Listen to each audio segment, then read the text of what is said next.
Welcome to 20th Century Geek.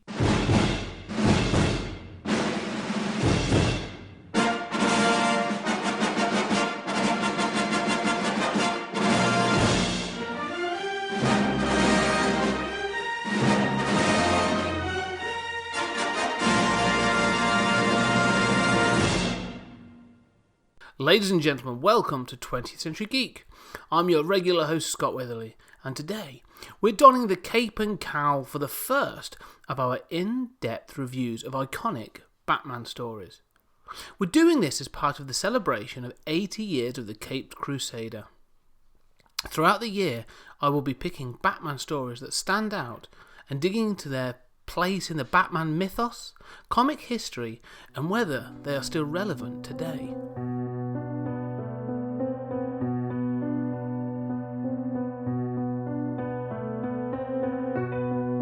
In the aftermath of the publication of Seduction of the Innocent in 1954 and the backlash against the comic book industry, comic book companies banded together to create the self-policed Comic Book Authority.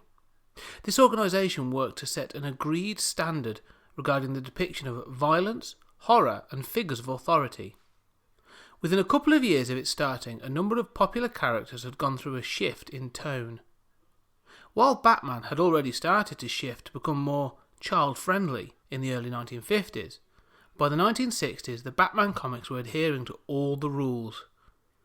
Gone was the tragic, dark vigilante that prowled the night looking to fight crime in the wind-swept alleys of Gotham. He was replaced by a brightly coloured sci-fi cartoon that was weird even by the standards of the 60s TV show. He was now dealing with characters like Batmite and lost alien beings. This was fine in the context of the period, but soon sales started to drop off and interest in the character reached an all-time low. By the mid-70s, however, the character was beginning to be given some of its dignity back by creative teams like Denny O'Neil and Neil Adams, introducing classic villain Ra's al Ghul and bringing back the homicidal Joker. This new direction was more sophisticated and darker in tone. It was a step in the right direction that several other creative teams maintained, but it never really threatened to break the comic book code. Not until the mid-80s did The Dark Knight threaten the status quo with writer and artist Frank Miller. Published between February and June 1986, Frank Miller created the seminal book which appears on pretty much every top 10 list of Batman comics today. We are going to be discussing The Dark Knight Returns.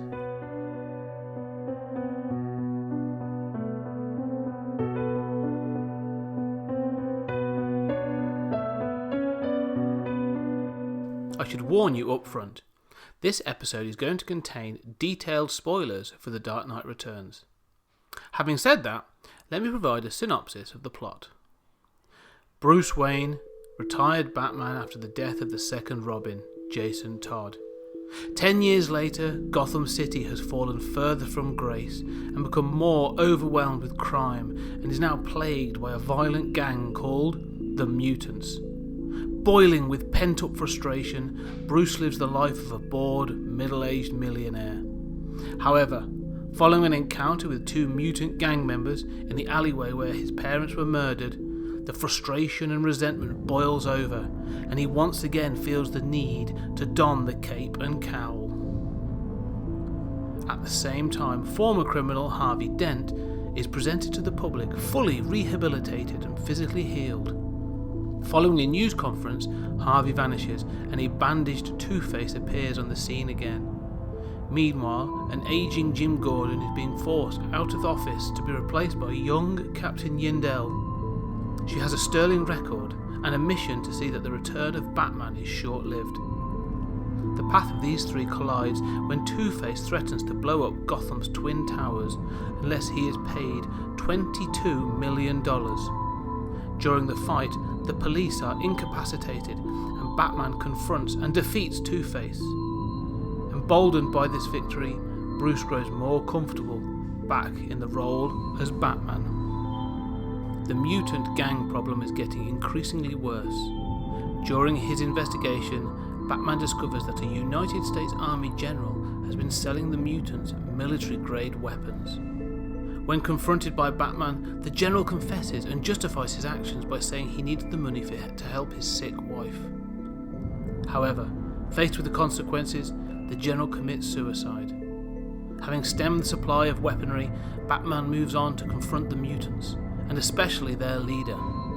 He fights the mutant leader in hand-to-hand combat, but is badly injured. Only the actions of a young girl, Carrie Kelly, dressed as a Robin, saves him from death. As they head back to the Batcave, Carrie tends to Batman's wounds.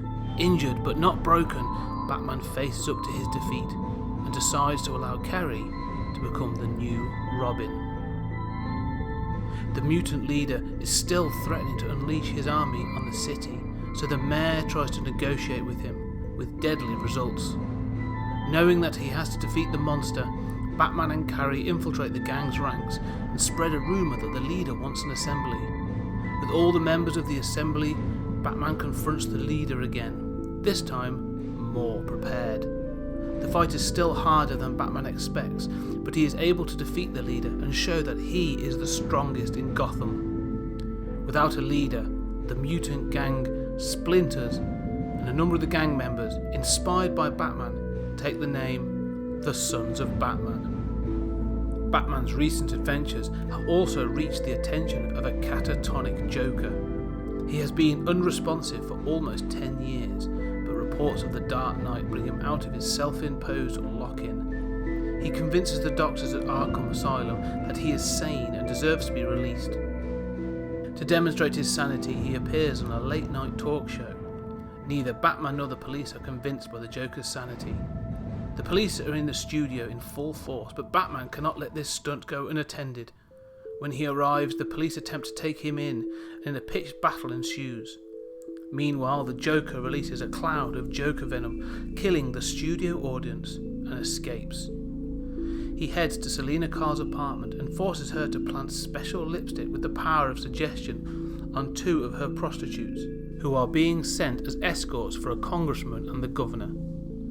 As a result of the Joker's actions, the congressman commits suicide, but Commissioner Yindel, due to Batman's warnings, saves the governor. Nowhere near finished, the Joker flees to an amusement park where he continues his rampage by killing a group of Boy Scouts and planting a bomb on a roller coaster. Robin manages to defuse the bomb while Batman chases down the Joker. They run through the fair, ending the pursuit in the Tunnel of Love. Joker kills several more people, but Batman incapacitates him, deciding that the evil has to be stopped. Batman breaks the Joker's neck. Taunting Batman as a coward, Joker twists his head until the remainder of his spine snaps, committing suicide in order to frame Batman for murder. Batman decides to keep a low profile while he is being hunted. In the wilder world, a conflict between American and Russian troops has escalated, and the Russians have fired a nuclear missile at America. Superman, now a secret weapon for the US government, tries to deflect the bomb and is caught in the blast. He is weakened but able to recover. The blast thrusts America, including Gotham, into a nuclear winter. In the panic, people start to loot and fight. The Sons of Batman have become vigilantes and declared themselves the law in Gotham, using a violent, punitive form of justice. Batman decides to train them to non-lethal methods. Seeing the events in Gotham, the government dispatches the still recovering Superman to take Batman. However, Oliver Queen, the former Green Arrow and now a one-armed revolutionary, warns Batman of the government's plans. Batman prepares for his battle with Superman and is equipped with a powerful suit of armour, sonic blaster, a mysterious pill, and synthetic kryptonite, which he had spent years developing. The two meet in Crime Alley and engage in a powerful battle, which quickly swings in Superman's favour. However, when Oliver Queen shoots Superman with an arrowhead loaded with Batman's synthetic kryptonite, Batman wastes no time in taking the advantage. On the brink of victory, Batman suffers what appears to be a heart attack and dies in Superman's arms. At the same time, Alfred detonates bombs that he and Batman had planted in the Batcave, destroying Wayne Manor and the caves beneath. Watching the devastation, Alfred suffers a stroke and dies almost immediately. Bruce Wayne's secret identity as Batman becomes public knowledge, and investigators quickly find that his accounts have been emptied and his stocks and funds have already been sold. His body is claimed by a mysterious distant cousin, his only living relative, and taken for burial. At the funeral, Superman hears a heartbeat coming from the coffin and knows the truth, but he leaves. Exhumed, Bruce Wayne now begins a new life, leading Robin, Green Arrow and his new army through unexplored tunnels beyond the Batcave, preparing for a new war against whatever enemies may face them.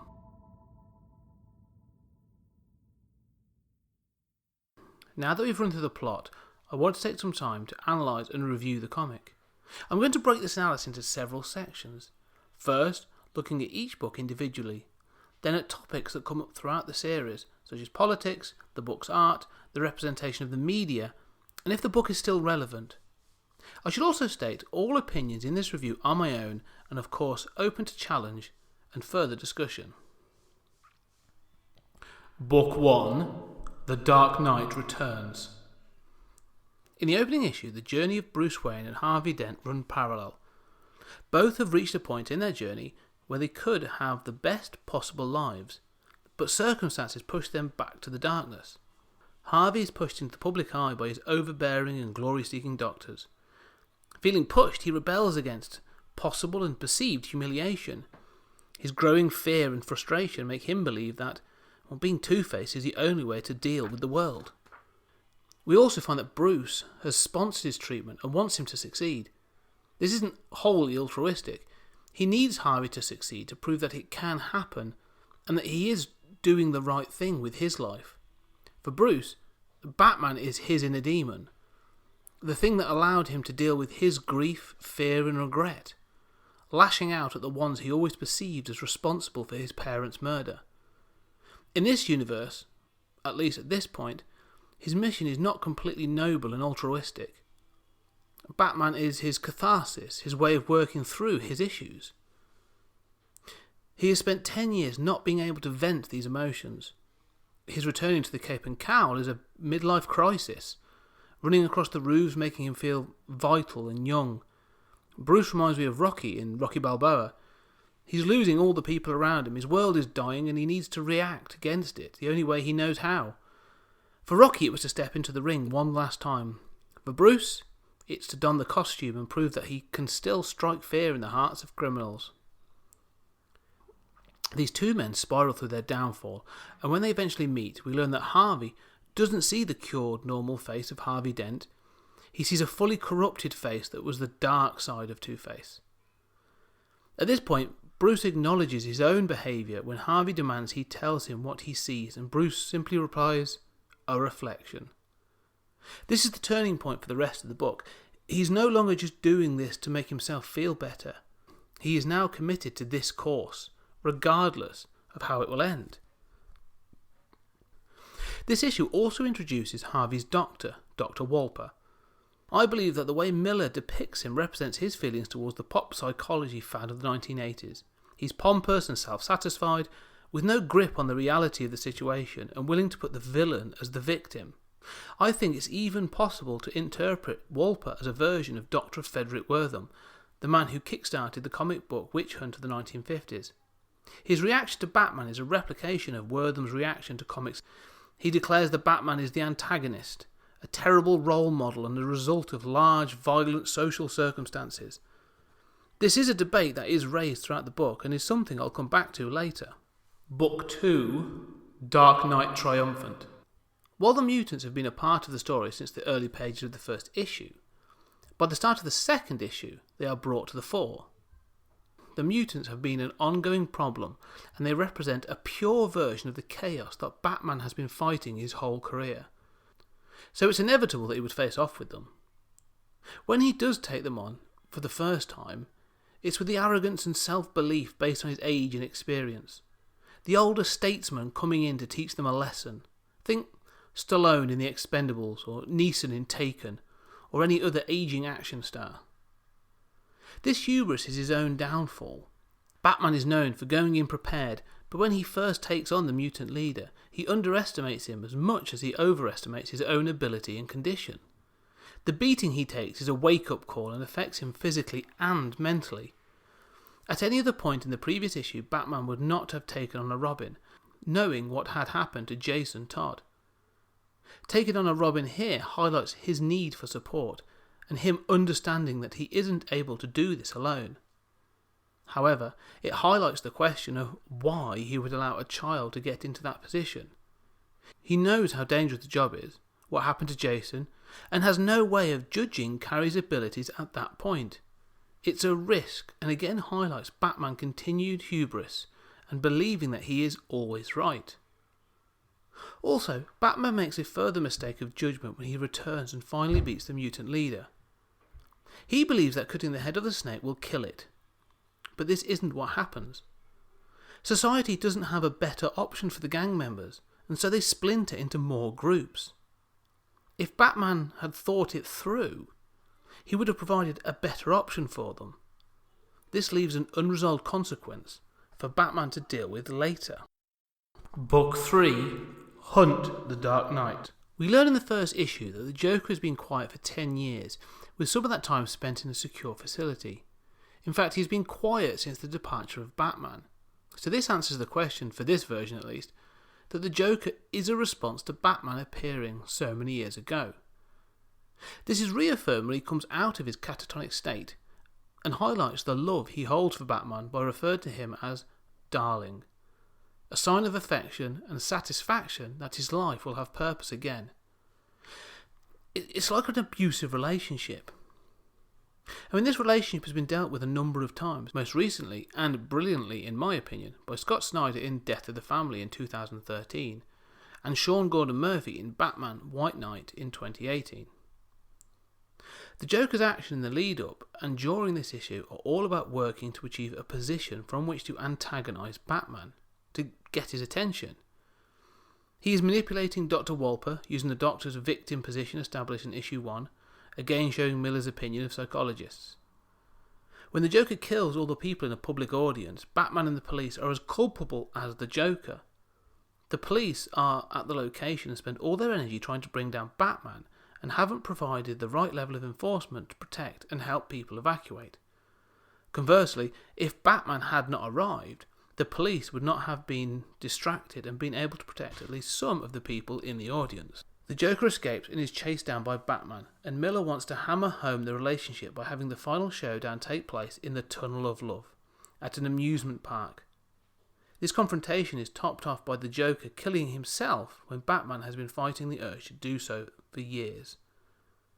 By doing this, the Joker wins.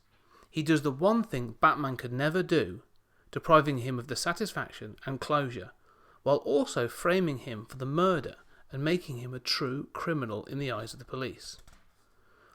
Book 4, The Dark Knight Falls. Having beaten his most feared enemy, the book drives on to an inevitable ending. The law now sees him as a murderer and a menace, and believes that he has to be put down. However, this is not enough for the result at the end of the book. Something else has to happen, and it wouldn't be the 80s without the threat of nuclear annihilation. When the Russian nuclear bomb goes off, Gotham is flung into a nuclear winter. Looting, attacks and crime massively increase. It's here that Batman has to address the consequence of his actions in taking out the mutant leader. One of the splinter groups has become a hardline justice gang, calling themselves the Sons of the Batman. It's a bit on the nose, but it's true that Batman's actions have given birth to them and inspired their actions. Therefore, Batman calling on them to do things right, to throw down their guns and actually stand up for the community, is the father guiding his sons. It is this action that the government fears more than anything. During the worst of the initial winter nights, Batman not only creates an army behind him, Gotham once again starts to respect him and what he stands for. His actions and those of his army start to inspire other acts of courage, integrity and community, something that figures in authority have failed to be able to do. This issue addresses similar topics in Watchmen. There has been a government-passed law banning masked and costume vigilantes. We're given a list of results of the law, Wonder Woman went back to her people, Hal went to the stars, etc. We have also been drip-fed the status of Superman. He has become a government stooge. This part I really struggle with. I've always found it to be out of character. I believe that he would walk away and live a quiet life rather than become a tool of the American foreign policy. I think the depiction in Mark Waid's Kingdom Come is a better representation of what an older Superman would do if superhero vigilantism was outlawed. However, I do also believe that if he felt it was right for the greater good and there was no other way, he would take out Batman. The bigger issue comes up when we learn that he has already taken out a rebellious hero in Green Arrow, having taken one of his arms off. Knowing that he has taken this action before and physically maimed a person, Superman loses all empathy in this story. He's nothing more than a blunt instrument, allowing himself to be used. I honestly think this is one of the worst and most out-of-character depictions of Superman ever. The book climaxes with the fight that has been argued over in playgrounds, chat rooms and forums for years. Who would win, Batman or Superman? For what it's worth, I will always choose Superman. If he really wanted to, he would destroy Bruce in the blink of an eye. He doesn't want to though. He wants to try and talk it out, and so we get the final fight and the return of the vengeful Oliver Queen. The choice of Miller to make this whole scenario a ploy by Batman is brilliant and highlights Batman's strategic thinking. This battle works on so many levels. By fighting, he maintains his moral course, regardless of how correct it is. He gets to make his point to Clark and show him one final time that everyone has a weakness. But he is also playing everyone so that he can actually exit the stage, just on his terms. This is so true to the character of Batman. He's finally understood that his actions have gone too far, and those in authority need to be seen to punish him. But if it's going to happen, it will happen his way. Faking his death demonstrates Bruce's full arc, and that he now wants to consider what it is to live a good life, when of course he was considering a good death in the opening panels. This is growth in Bruce, no matter how small. He has found and accepted a way to achieve something good without using the cape and cowl, to fight the war in a new way, even if he is still trying to fight a war. The final panel showed Bruce setting up as a father figure to the sons of the Batman and Carrie Kelly, creating the new Bat family. This further opens up the notion which started with the introduction of Carrie Kelly as Robin. He is looking for a surrogate family. Batman is often considered a loner, but there is always a Bat family. As Grant Morrison has pointed out, in a later Miller work, Year 1, when Bruce finally decides to become the Batman, the first thing he does is ring the bell to get help. He is never alone. I often wonder if the book could or should have gone all the way and actually killed him. Would this have been as satisfactory an ending as the one we get? What would have been the consequences of that? It would have at least prevented the creation of the sequels. The use of media. One of the most interesting elements of the story is that it doesn't take place in a bubble. While we are all familiar with Gotham City and the wider world of DC, Dark Knight Returns introduces its own twisted version. To provide information about this wider world, the people and events that are going on, some that will play into later issues, Miller introduced the media talking heads. They're a great device, although even with this story they get overused. They work as exposition, the voice of the people, and tone setting. They also act as a barometer of not just the mood of the fictional population of Gotham, also as a time capsule of talking points, fears and fads of the decade in which the book was written. For example, the ever-present threat of nuclear devastation, the growing popularisation of psychology and self-help books, and the use of so-called experts by news channels, which is still so prevalent today. More so than any other element of the book, these are worth studying to understand the period in history and Miller's opinion of it. After this book, the talking head media device was used in several comics, most notably Todd McFarlane's Spawn, which often had the same three media characters comment on the situation from different angles. It became annoyingly overused in that series as well. If we are to consider if the book's themes and presentation are still relevant today, think about the 24-hour news cycle and the need to fill the news streams. I can imagine any of the talking head and news panels representing one of the current news shows like Fox and Friends or CNN. The book's art. Miller has a very distinctive style that some are very fond of. I find it hit or miss. His character design is unique and fits the hyperreality and epic nature of the story, but it's clear that he gets sloppy in some parts and characters just become messy. This is the same for his art all over. There are pages that are incredibly well structured and amazing panels, and some of his splash pages are fantastic. His choices of pose and composition have made these images instantly iconic. Any one of them would look great blown up and framed hanging on a wall. They are art. However, there are also panels that are clearly rushed in design and drawing. I actually find this a frequent critique of Miller's finished art. For example, of the flash pages, there are 2 in issue 3. The first is Batman and Robin coming off a roof, leaping from left to right. The poses and positioning of the two is dynamic, with details that highlight their personalities. It is one of the most iconic images of the book, and rightfully so. The second is of Superman lifting a tank. In this image, the figure of Superman is poorly proportioned and ill-conceived, while his physiology is pretty much in line with the hyper-real characters of the rest of the book. The details are poorly drawn and amateurish. His arms and torso especially look unfinished and just odd.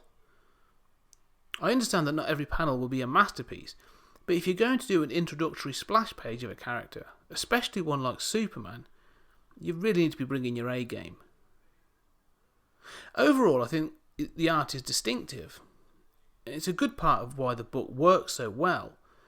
I think it would have benefited from a bit more attention in certain parts. Is the book still relevant? Before I started putting this episode together, I put out a tweet asking people what they thought of The Dark Knight Returns. I was expecting the usual hype and exclamations of it being a classic, the best Batman story of all time and a masterpiece. There was some of this, and I don't disagree that it holds a place as a classic Batman story and one of the best graphic novels of its era. But I was more interested in the people that weren't so gushing. Many did come back and agree that large parts of this book have not dated well. However, this is in part to the many copies it has spawned since. The one thread that really interested me was one regarding its use as a tool to teach about Reagan-era America. The idea being that while we have libraries of books that lay out and explain the events and impacts of Reagan and his government, The Dark Knight Returns acts as a satire and demonstrates more aptly what people thought of the president and 80s attitudes. In the book, Reagan is treated as a caricature, a buffoon, more interested in saving himself by lying to the population than actually leading, which makes Superman's blind subjugation even worse. But it is accurate. Much as the current President Trump is mocked, Reagan was also a figure of fun, which of course made the threat of nuclear war and terrorism scarier. How could this idiot in charge protect us? So it can be used as a history-teaching device. But there is more. As we have touched on, the book highlights themes of battling inner demons, overconfidence and self-doubt, as well as the relationship between the younger and older generations. When we look around today at the baby boomers' general opinions of millennials and the fear of external threats, I think these themes are just as strong today as they were in 1986. I could easily imagine Carrie Kelly appearing in a modern comic and getting on shelves alongside Superboy, Miss Marvel or Ironheart. The book transcends its publication date and the historical era in which it was released.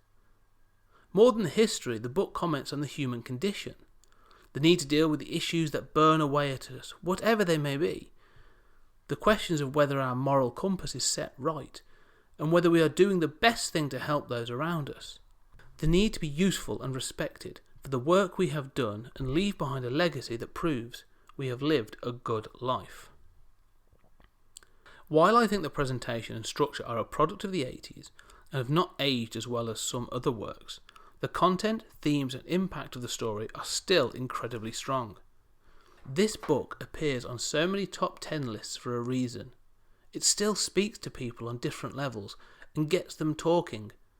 I think this book will still be talked about in another 30 years.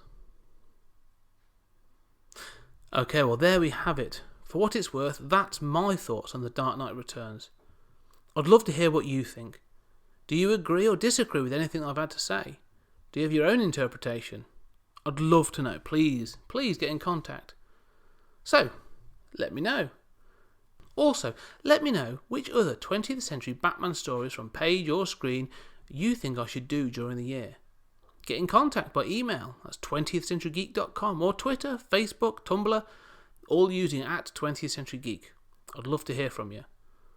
Also, don't forget the 20th Century Geek has got a Patreon page.